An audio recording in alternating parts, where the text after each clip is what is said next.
नमस्कार, मी आदेश. आपणा सर्वांसाठी एक ही कथा इथे सादर करीत आहे. ही कथा लिहिली आहे निकिता जाधव.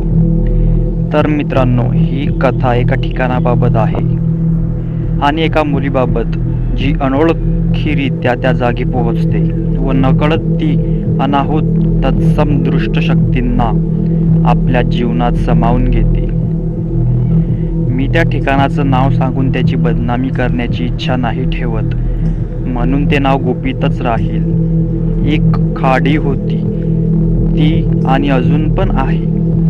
ती खाडी दिसायला गेले तर खूप सुंदर आणि रम्य वातावरण असलेली आहे. जिकडे बघावं तिकडे जाळीच जाळी आणि त्यातच पाऊस. मग ती खाडी अत्यंत हिरवीगार आणि सुंदर दिसायची. तेथे मन खूप प्रसन्न व्हायचे. तिथे वाहणारी एक खळखळ छोटीशी नदी, तेथील पक्ष्यांचा किलबिलाट. पण म्हणतात ना, प्रत्येकाचे एक गुपित असतं, तसंच त्या खाडीचे देखील होते एक अमानवीय गुपित. सकाळी सुंदर दिसणारी ती खाडी सायंकाळ होत होत आपले रूप बदलायची आणि रात्र तिच्या सोबतीस असताना तेव्हा तर ती खाडी एक उदास खंडर वाटायची. पण उदास आणि धीर गंभीर अशी की जणू काहीतरी ती लपवण्यासाठी प्रयत्न करू पाहते.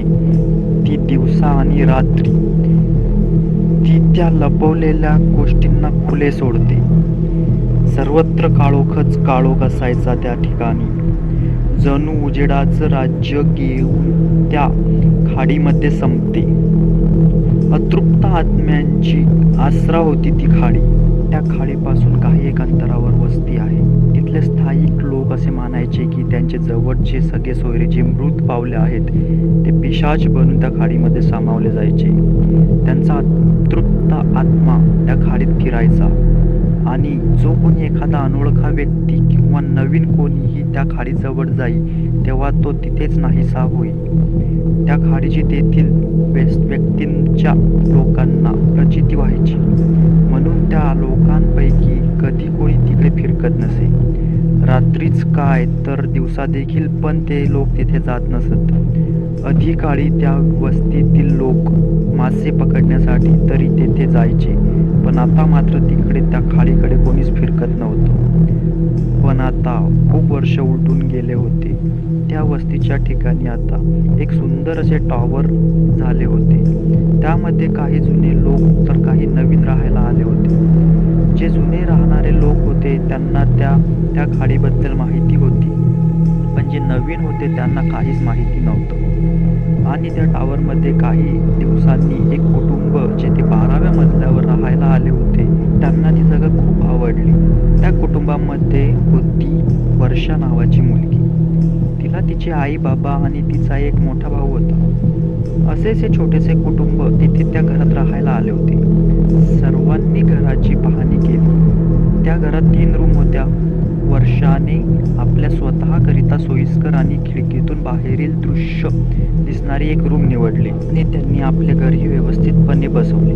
वर्षा खूपच खुश होती, कारण तिच्या आवडीची जागा तिला भेटली होती. असेच खिडकीतून बाहेर लक्ष घालत तिची नजर एका ठिकाणावर खिळली. जणू ती मंत्रमुग्ध होऊन ते पाहत होती. ती हिरवळ जागा, ते खंडर दिसले आणि ती जागा म्हणजे खाडी. पण वर्षा त्या खाडीच्या सौंदर्यास वरवरून बोलली होती, पण आत त्या खाडीतील ते काळे रहस्य तिला माहीत नव्हते.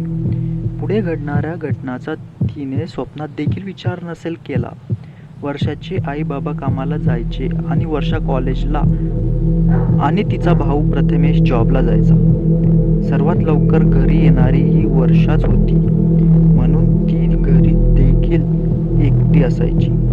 तिला घरी एकटं राहणं असं कंटाळवाणं वाटायचं. तिला जोडीला कोणी नव्हतं. ती रोज एकांतात असायची आणि आपल्या खिडकीतून बाहेर त्या खाडीचे मोहक रूप ढाळत बसायची.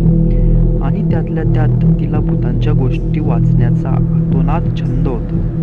तिला भूत हे काय असतं याबद्दल तिला उत्सुकता असायची, पण तिने भूत कधी पाहिलेलं नव्हतं. एके दिवशी सायंकाळी जेव्हा सर्वजण घरी आले, त्यांचे जेवण वगैरे उरकले वर्षाने आपल्या आईच्या हाताखाली मदत केली व सर्व काम करून ती तिच्या नियमितपणे खोलीमध्ये आली. तिच्या मनात एक विचार आला की दिवसा इतके मन मोहून टाकणारी ही खाडी रात्रीच्या वेळी कशी दिसत असेल बरं. या विचाराने तिने खिडकीतून डोकावून बाहेर पाहिले. तेव्हा ती खाडी अत्यंत विद्रूपकरण झालेली विचित्र पिशाच्य रूपी वाटत होती. सर्वत्र काळोख होता, पण त्या खाडीचे काही पडसाद स्पष्ट दिसत होते. मध्येच कुत्रे भुंकत होते. पावसाचे वातावरण असल्याने ढग दाटून आले होते. थंडगार वारा वाहत होता आणि अशातच वर्षा त्या खोलीच्या खिडकीतून बाहेर त्या खाडीला पाहू लागली. तिला पाहताच वर्षाच्या मनात एक उदासीनता जाणवली. तिला एक भीती दरारा निर्माण झाला वर्षाच्या मनात. आणि तेवढ्यात इकडे वर्षाच्या रूममध्ये कोणीतरी प्रवेश केला होता. त्यांचे पाऊल दपकत दपकत वर्षाच्या दिशेने येत होते. वर्षाच्या खोलीमध्ये तेव्हा एक अंधारसा होता, पण नंतर तिच्या मागून कोणीतरी आले आणि वर्षा असा आवाज येत एक हात वर्षाच्या खांद्यावर पडला. वर्षा डचकली. खांद्यावर पडलेला तो हात, तो आवाज, त्या थंडगार वातावरणामध्ये देखील वर्षाच्या अंगास घामाचा धारा लागल्या. तिची मागे वळून पाहण्याची हिंमत होईना. तरीही घाबरून तिने मागे पाहिले. खोलीमध्ये अंधार होता. वर्षाने नीट निरखून पाहिले तर तो दुसरा तिसरा कोणी नसून प्रथमेश, तिचा मोठा भाऊ होता. त्यानेच तिला वर्षा अशी हाक मारली. वर्षा आपल्या भावास पाहून आणखीनच डचकली आणि चिडली, कारण त्याने तिला एकांतात येऊन घाबरवलं होतं. वर्षाला असे घाबरलेले पाहून प्रथमेशला हसू फुटले. त्याचं हसणं खूप चालू होतं, पण वर्षाच्या रागवलेला चेहरा पाहून त्याने तिची माफी मागितली आणि पुन्हा असं बोलणार नाही हे देखील म्हणाला. प्रथमेशने तिला होऊन विचारले, काय ग वर्षा, काय तू एकटक त्या खाडीकडे बघत असतेस? इतकी काय हरवून गेलीस विचारात की जे मी तुझ्या रूममध्ये आलो हे देखील तुला समजले नाही? तेव्हा वर्षा आपल्या भावास बोलू लागली की ही खाडी, अरे सकाळची किती सुंदर दिसते आणि आता बघ ना, तिला किती भयंकर रूप आहे तिचे. प्रथमेश तिचे बोलणे शांतपणे ऐकत होता. तिचं बोलून झाल्यावर तो बोलला, कशी बघत बसते त्या खाडीकडे, नकोसं बघत जाऊस, उगाच नको ते विचार करते आणि घाबरत जाते. असं बोलून प्रथमेशने वर्षाला झोपायला सांगितले व तो तिला गुड नाईट बोलून झोपायला गेला. आणि वर्षा, तिला तर झोपच येत नव्हती. तिला खूप उत्सुकता जाणवू लागली होती आता त्या खाडीबद्दल जाणण्याची. तोच विचार करीत करीत वर्षा झोपी गेली आणि रात्री अचानकच तिला एक आवाज येऊ लागला. जणू कोणी श्वासासकट वर्षाचे नाव फुंकारत आहे हे तिला जाणवले. वर्षा. त्या आवाजाची वर्षा खडबडून जागी झाली. तिला वाटले भास झाला असेल आपल्याला, म्हणून ती तशीच झोपी गेली. सकाळी उठून वर्षा तिची सर्व कामे आटपून नाश्ता करण्यास बसली, पण ती टेबलावरील असलेल्या पोह्यांना चिवडत रात्री झालेल्या तिच्या भासाचा विचार करीत होती. हे तिच्या आईने बघितले की तिची मुलगी काही विचारत आहे. वर्षाच्या चेहऱ्यावरील काळजीचे सावट होते आणि ते तिच्या आईने हेरले होते. त्यावर तिची आई तिला म्हणाली, वर्षा बाळा, मी तुला केव्हाची पाहते, मगासपासून तू कसल्या तरी विचारत आहेस. काय झाले आहे? वर्षा आपल्या चेहऱ्यावरचे भाव लपवत, काही नाही आई, काही नाही असे बोलून ती तिचा नाश्ता संपवून कॉलेजला जायला निघाली आणि घराबाहेर पडली. जाता जाता तिच्या बिल्डिंगच्या खालच्या आवारात एक वृद्ध माणूस तिला दिसला. तो माणूस बराच वृद्ध होता. असं वाटत होतं की तो तिथलाच एक स्थायिक आहे. वर्षाला वाटले त्या वृद्ध माणसाला त्या खाडीबद्दल काही माहिती असेल तर आपण विचारून पाहावं, विचारायला काय हरकत आहे असे म्हणून ती त्या माणसाकडे वळली व त्याच्या जवळ गेली. तो आपले काहीतरी काम करत होता आणि वर्षाने त्याच्या जवळ जाऊन त्याला विचारले, नमस्ते आजोबा, मी वर्षा. त्यावर त्या आजोबाने वर्षाकडे एका अनोळखी नजरेने पाहिलं आणि हुंकारला, वर्षा पुढे बोलू लागली. आम्ही इथे नवीन राहायला आलो आहोत. असे वाटत आहे की तुम्ही इथे खूप वर्ष झाले राहत आहात. त्यावर तो वृद्ध व्यक्ती उत्तरला, हो, मी या नजीकच हे टॉवर बनण्यापूर्वी पासून राहतोय.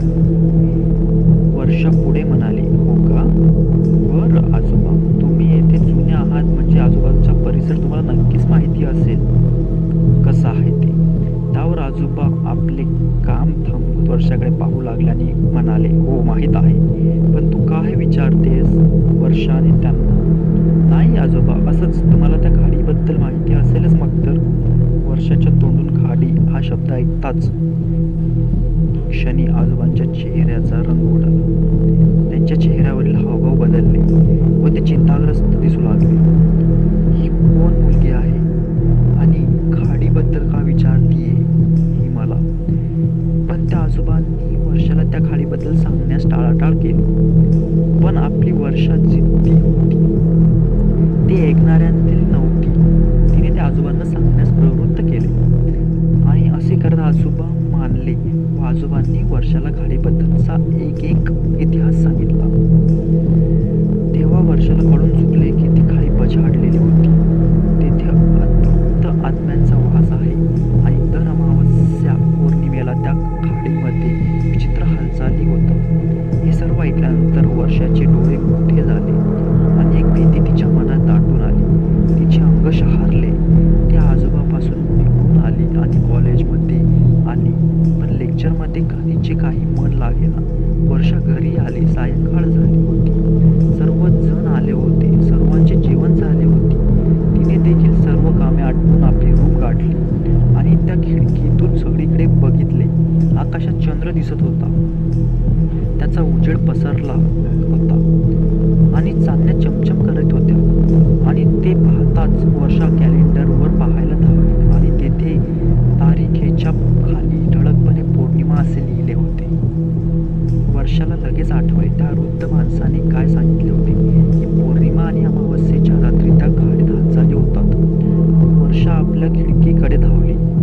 बाहेर कुत्रे त्या खाडीच्या दिशेने पाहत भुंकत होते. वर्षाला बाहेर फक्त चंद्रप्रकाश दिसत होता. त्या खाडीकडे काही हालचाली नव्हत्या. ती परत आपल्या बेडवर आली आणि भूतांच्या गोष्टी वाचण्यात गुंग झाली.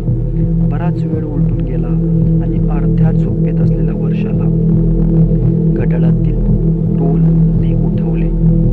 तिने पहिले तेव्हा घड्याळात 12 वाजले होते. वर्षा जागी झाली आणि उत्सुकतेपोटी ती आपल्या खिडकीजवळ आली. तिने बाहेर ते खाडीकडे पाहिले, पण तिला बाहेर पाहून निराशाच भेटली. फक्त कुत्रे भुंकण्याचा आवाज तिला येत होता. तिला वाटू लागले काही नाही वाटत तिथे ते वृद्ध आजोबा उगाचच घाबरवत होते. वर्षा खिडकीपासून माघारी फिरणार तितक्यातच तिला खाडीत काहीतरी हालचाल होताना दिसल्या.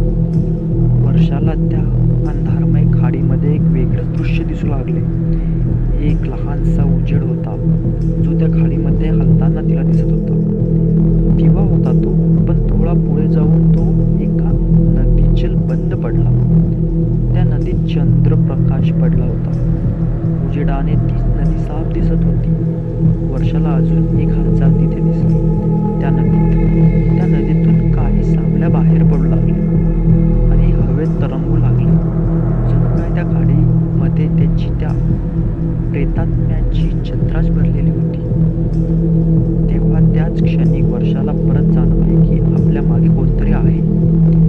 त्याची तिला जाणीव झाली. तिला वाटले प्रथमेश दादा आहे, पण वर्षा त्या समजाने मागे वळून बघते तर मागे कोणीच नव्हतं. असते तर एक भयानक शांतता. वर्षा खूप घाबरलेली असते आणि तशीच ती घाबरत तिच्या बेडवर येऊन झोपते. किती झाले तरी तिला झोप येत नसते. तिला तिच्या डोळ्यासमोरचे ते खालचे दृश्य दिसू लागते. पण काही वेळ उठल्यानंतर तिला झोप लागते. सकाळ होते, पण सकाळ झाली तरी तिच्या रोजच्या वेळेत उठत नाही. तिचे आई बाबा तिला तिच्या भावास उठवते. तिचे आई बाबा आणि तिच्या भावास वाटते की वर्षा का नाही आलीये. उठली का नाही आज? तेव्हा ते वर्षाला बघायला जातात की काय झाले. तिच्या रूममध्ये जाऊन बघतात तर वर्षा अजून झोपलेली असते. तिची आई तिच्या बाजूला येऊन बसते आणि तिला उठवायला बघते. वर्षाला स्पर्श करताच वर्षाच्या आईला कळते की वर्षाचं अंग पोळतंय. तिला ताप आलाय. तापेमुळे तिचे बाबा लगेच डॉक्टरला बोलावून घेतात आणि तिला तपासतात व औषध गोळ्या देऊन करतात. वर्षा तशीच बेशुद्ध अवस्थेत असते. डॉक्टर तिच्या घरच्यांना काळजी घ्यायला सांगतात आणि निघतात. वर्षाची आई काळजीत पडते की काय झाले आहे वर्षाला, आणि तिची आई वर्षासाठी देवाकडे प्रार्थना करते, देवा माझ्या मुलीला बरं करा. काही वेळ जातो, वर्ष शुद्धीवर येते. वर्षास काहीच बरं वाटत नसतं. मग ती थोडं खाऊन पुन्हा आराम करत असते. तेवढ्यात प्रथमेश दादा तिला भेटायला येतो. वर्षाला काहीसे बरे वाटत असते म्हणून ती आपल्या भावास काही सांगायचे ठरवते, पण तो तिला तिचं न ऐकता आराम करण्यास लावतो आणि असा काही विचार करू नकोस हा सल्ला देऊन जातो. पण वर्षा गप्प बसणारी नसते. ती विचार करते की आपण त्या खाडीत जाऊन बघायचंच की काय येते तिथे, काय दिसले आपल्याला. एखादी वेळ तिथे माणसे पण असू शकतील ना, पण आपण जाऊन पाहायचंच. तिने तिच्या तापेचा विचार देखील केला नाही. वर्षाने दुसऱ्या दिवशी तिथे जाण्याचा निर्णय घेतला आणि ती कॉलेज टाईमच्या वेळी निघून जाते. खाडीत तेथे जातात सकाळची मोडून टाकणारी ती खाडी तिला दिसते. खाडीचे ते रूप, ती हिरवळ, जणू फिदाच होते ती. तिचे ते मोहक सुंदर दृश्य तिला हरवून टाकते, संमोहित करते तिला. तेथूनच हवेत उडणारे ते पांढरे शुभ्र बगळे, ते वातावरण, ती थंड हवा, सगळे तिच्या मनाला मोहण्यासाठी माफळ होते. सगळीकडे उंच उंच झाडे होती. तरीही थोडे आत जावे म्हणून ती आतमध्ये गेली. काही अंतरावरती तिला एक झाडाला झोपाळा दिसला.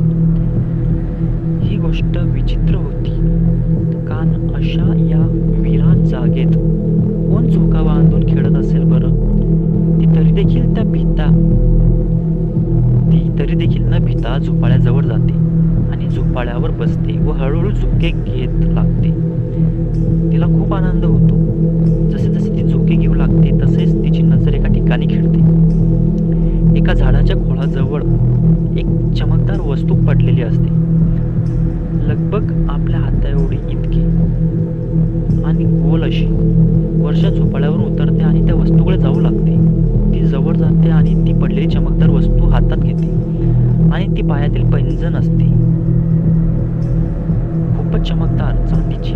वर्षा जणू ती पैंजण हातात घेते त्या क्षणी तेथील वातावरण बदलू लागते. काळे ढग पसरू लागले. एक थंडगार वाऱ्याच्या झुळुकाला वर्षाला शिवून जात होत्या. त्याला घाबरून वर्षा तिथून पळाली आणि आपल्या घरी पोहोचली. तेथेच मध्ये एका रस्त्यात त्या आजोबांनी वर्षाला धावताना पाहिले. वर्षा तशीच आपल्या घरात आली आणि कोणालाही न सांगता आपल्या खोलीत शिरली. तिला तेव्हा लक्षात आले तिच्या हातात काहीतरी आहे. तिने मुठ्ठी उघडून पाहिली तर त्यात ती पैंजण होती. वर्षा दमली होती. ती आधी पाणी प्यायली, मग शांत होऊन आपल्या जागेवर बसली व ती पैंजण पाहू लागली. तिने ती तिच्या पायात घातली आणि प्रथम तिने वाजवून पाहिली. छन छन छन आणि नाचू लागली. तिचे नाचणे बेताल होते.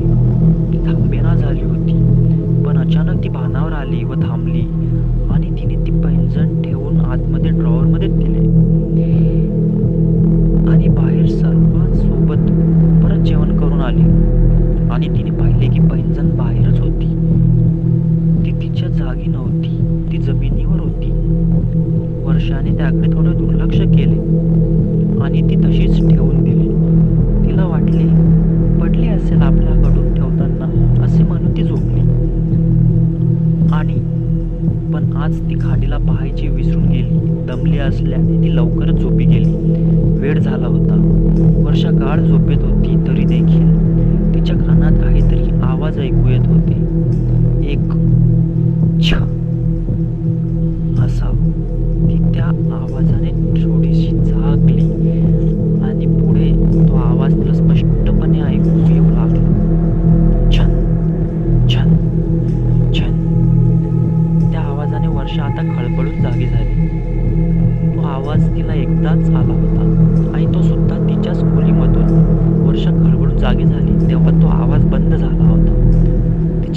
खोलीमध्ये सर्वत्र अंधार होता, म्हणून काही आजूबाजूचे दिसत नव्हते. फक्त खिडकीमध्ये चंद्रप्रकाश आत येत होता. तोच उजेड होता फक्त. त्यात आपल्याला खोलीच्या एका कोपऱ्यामध्ये शीतलता एक प्रतिमा दिसली, जी तिच्या खोलीच्या एकदम कोपऱ्यात उभी होती. त्या संबंधित प्रतिमेची काही हालचाल होत नव्हती. अंगावरती पांढऱ्या वस्त्राचे पेहराव होता आणि चेहरा पूर्ण काळोखात बुडालेला. चेहरा अंधारात होता की केस होते ते जे चेहऱ्यावर आलेले आणि चेहरा झाकत होते. वर्षा ते पाहतच बसली. तिचे डोळे मोठे आणि प्रतिमेलाच घुरत होते. काय आहे ते? तितक्यात त्या प्रतिमेची हालचाल होत आहे असे वर्षाला दिसले. वर्षाने आपले पांघरून घट्ट आपल्या चेहऱ्यावर ओढून घेतले. तेव्हा हळूहळू वर्षाच्या कानी एक आवाज पडू लागला. छन छन छन. जणू त्या संबंधीच्या पायात तेच पैंजण आहेत जे वर्षाने त्या खाडीमधून आणले होते. वर्षाने पांघरून ओढून घेतलेले आणि तो आवाज आता जोरजोराने येत होता. ती वर्षाच्या जवळ येत होती. खूप जवळ, अत्यंत जवळ आली होती ती. येऊन वर्षाच्या बेडजवळ ठेपले. तिच्या वर्षाला बेडला एक धक्का बसला आहे असे वर्षाला जाणवले. वर्षाने आपल्या पांघराला काढून पाहण्याचा निर्णय घेतला आणि तिने हळूहळू आपले पांघरून काढले व बेडच्या बाजूस पाहिले, पण तिथे कोणीच नव्हते. हुश असे म्हणत तिने समोर पाहिले तर समोरच्या वर्षाला समोर तिचा चेहरा होता, अत्यंत भयंकर. तिने आवाजलेले ते तोंड, आतील काळी जीभ, ते काळपटलेले दात. वर्षा ते पाहून जोरजोरात किंचाळू लागली. ते पिशाच्य वर्षाच्या शरीरापासून काही अंतरावर हवेत तरंगत होते. त्याचे केस वर्षाच्या चेहऱ्यावर उलटलेले होते. वर्षा किंचाळली.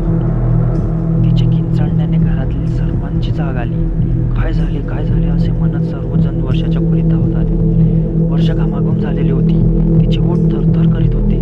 ते प्रेत आता तिच्या ध्यानी मनी आणि मुख्य म्हणजे त्याच्या घरात आता त्याने प्रवेश मिळवला होता. आता खरा सुरू झाला अनर्थ. वर्षाच्या आईने तिला जवळ घेतले आणि समजवू लागली.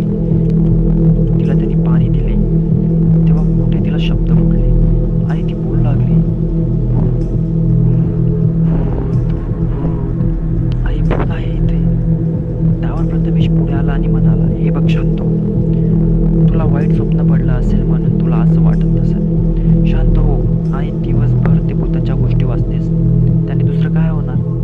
त्यावर केविलवाण्या स्वरात म्हणाले, दादा खरंच अरे, मी पाहिलं आहे.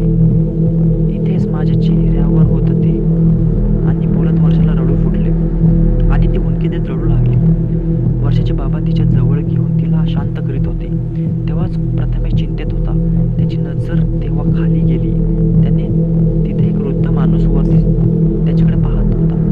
प्रथमेशला समजले नाही तो कोण होता इतक्या रात्री. आमच्या घराकडे का पाहतोय? वर्ष शांत झाली होती आणि पुन्हा ती झोपी गेल्यानंतर सर्व आपापल्या खोलीत परतले. सकाळ झाली होती. वर्षाला परत ताप आलेला होता. प्रथमेश आता विचारत होता, आपली बहीण बरेच दिवस झाले असे का वागते? तेव्हा त्याच्या अचानक लक्षात आले की तो वृद्ध माणूस जो रात्री त्याच्याकडे पाहत होता.